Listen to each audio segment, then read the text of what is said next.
Hola, ¿qué hay? Bienvenidos a la nueva entrada de Filosofía en un Segundo, la número 13. Un bonito número, ¿eh? Y bien, en esta entrada voy a hablar sobre algunos conceptos fundamentales de la Biblia. Conceptos que en su época fueron revolucionarios. Hombre, no ahora, después de que más de 2000 años, pero sí, en su época marcaron un antes y un después, eso está clarísimo. Y bien, antes de comenzar, me gustaría recordar que la Biblia no es un libro de filosofía. Esto ya hay que decirlo. Es decir, el que quiera leer la Biblia como quien leería un libro de Descartes, de Leibniz o de Russell, se estaría equivocando.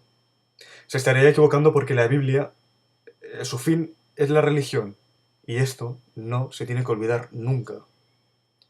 Pero esto no quita de que en la Biblia existan ideas fundamentales con un claro carácter filosófico. Por otra parte, hay que mencionar que la irrupción de la Biblia en el mundo antiguo ya marcó un antes y un después, eso está claro. Por ejemplo, ya como todo el mundo sabrá, el nacimiento de Cristo ya marcó dos épocas, es decir, un antes y un después. Pero así también la Biblia, para la filosofía, en el sentido de que un filósofo posterior ya a la aparición del cristianismo ya solo podría tener tres posturas, que serían la de filosofar dentro de la fe, otra sería la de investigar dónde está la frontera entre la razón y la fe, pero creyendo, y ya la última, no creyendo y filosofando desde fuera y contra la fe. ¿Mm? Aún así, siempre es esto, el trasfondo siempre estará en el cristianismo. Incluso hoy en día, en el siglo XXI, en el que el cristianismo parece ser que ya... No voy a decir que tiene los días contados porque esto no creo que nunca sea así, pero ya el ateísmo y ya... Bueno, ¿quién diría que tiene un papel muy importante en la sociedad? Y bien, yo creo que el primer punto ya sería el del monoteísmo. Bien, comenzamos con los griegos, como siempre. Comentando que los griegos, bueno, ellos nunca se plantearon el tema de un dios único. Es decir, todo el mundo sabe la mitología griega, la cantidad de dioses que tenían, el sinfín de dioses en los que creían. Y ellos entendían esta pluralidad de divinidades para abarcar la completa realidad. Nunca se plantearon de que un solo dios la podría abarcar toda. Nunca. Entonces ya tenemos la primera idea revolucionaria del cristianismo, es decir, la existencia de un solo Dios. Y entonces aquí entra la palabra, voy a leerlo aquí, trascendencia. ¿Mm?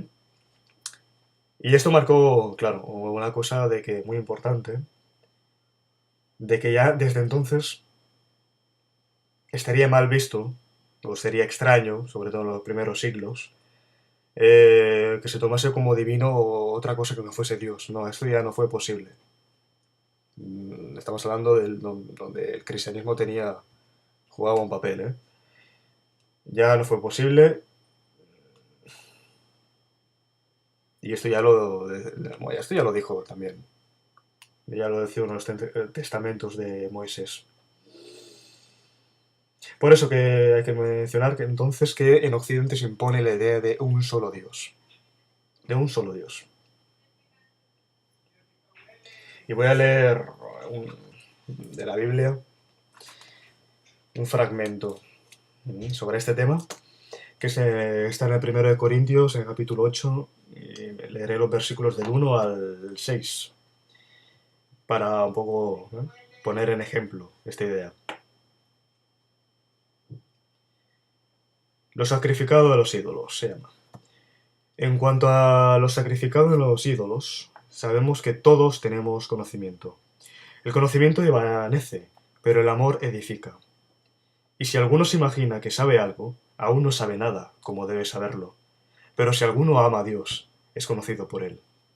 Acerca pues de las viandras que se sacrifican a los ídolos, sabemos que un ídolo nada es en el mundo, y que no hay más que un Dios. Pues aunque haya algunos que se llamen dioses, sea en el cielo o en la tierra, como hay muchos dioses y muchos señores, para nosotros, sin embargo, solo hay un Dios, el Padre, del cual proceden todas las cosas, y nosotros somos para Él. Y un Señor, Jesucristo, por medio del cual son todas las cosas, y nosotros por medio de Él. Bien, quería leer esto un poco para, ¿no? Y había un punto aquí que ya nos remitiría al siguiente apartado, que sería el del creacionismo. Volviendo a los griegos, existían entre los pensadores distintas formas, bueno, muy diversas formas del tema de la creación. Por ejemplo, los pluralistas postulaban que, no sé, todo es eterno, que no tuvo un comienzo ni tendrá un fin. O Platón, ya como mencionaba en el apartado anterior, hablaba sobre un demiurgo, un artesano, que conformó el mundo. Ya casi entran. Y por otra parte, Aristóteles, que se refería a la atracción del motor inmóvil. Bien, entonces ya el mensaje bíblico da comienzo a la concepción del creacionismo y de que antes no existía nada. Entonces llegó Dios y de la nada, y ayudándose de nada, tan solo Él, creó el mundo y creó toda la realidad.